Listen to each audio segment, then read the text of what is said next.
नमस्कार मित्रांनो, शुभ सकाळ। आज आहे रविवार म्हणलं का काहीतरी चमचमीत खाऊशी वाटतंय। त्यामुळे मी आज चाललोय रानामध्ये एक अशी भाजी आणायला की तिचं नाव तुम्ही मला कमेंट मध्ये सांगा। ती भाजी फक्त 4च महिने असते पावसाळ्यात। ही भाजी खाल्याने सर्व प्रकारचे पोटाचे आजार बरे होतात, पित्ताचे आजार पूर्णपणे बरे होतात। ही भाजी फक्त रानातच भेटते, दुसरीकडे कुठं भेटत नाहीये।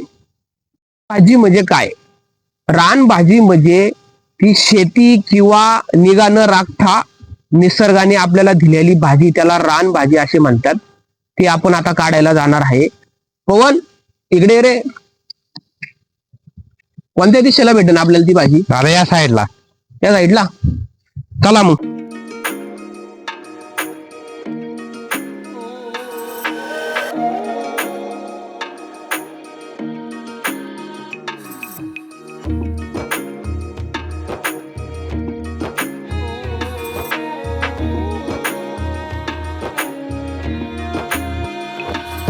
पवन आलोय आपण आता इथे जवळ बरं का। पण लय आता अजून आपल्याला इथून ह्या कडेने जायला लागेल का? हा, इथून चढायला लागेल का?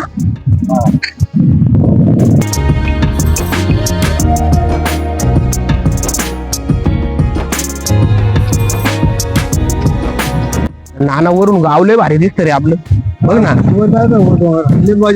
वरतून पण लय भारी दिसत ना। काय नाही पण इथूनच एवढं भारी दिसतं, वरती गेलं किती भारी दिसत।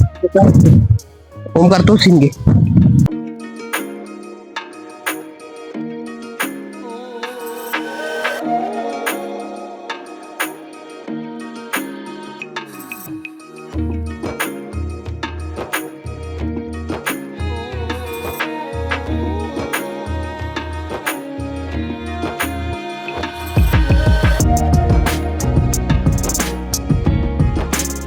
हे बघू शकता तुम्ही, ही आहे ती भाजी। या भाजीला काय म्हणतात ते तुम्ही मला फक्त सांगा मित्रांनो। आपले आजी आजोबा पंजोबा त्या टायमाला काय मेथीची भाजी, शापूची भाजी, त्या पालक भाजी त्या खात होते का? त्या भाज्या नव्हत्या खात, त्या रान भाज्या खायच्या। त्याच्यामुळे आपली जुनी माणसं एवढी तंदुरुस्त होती।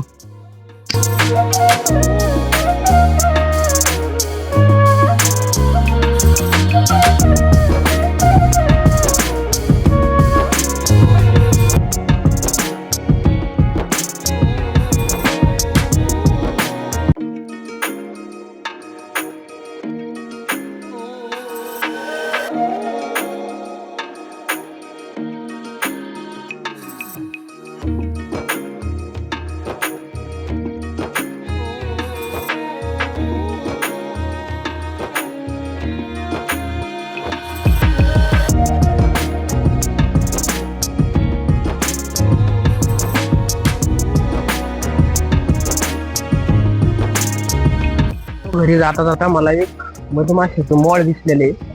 ती मधमाशी एवढी खतरनाक आहे ना, ती एक माशी 7 वेळा चावती। एक माशी जर 7 वेळा चावली, सगळ्या माश्या जर चावल्या तर माणसाचं काही खरं नाही। त्याच्यामुळे आपण काय त्याला हात लावणार नाहीये। ओमकार चल आपला मुकाट्याने।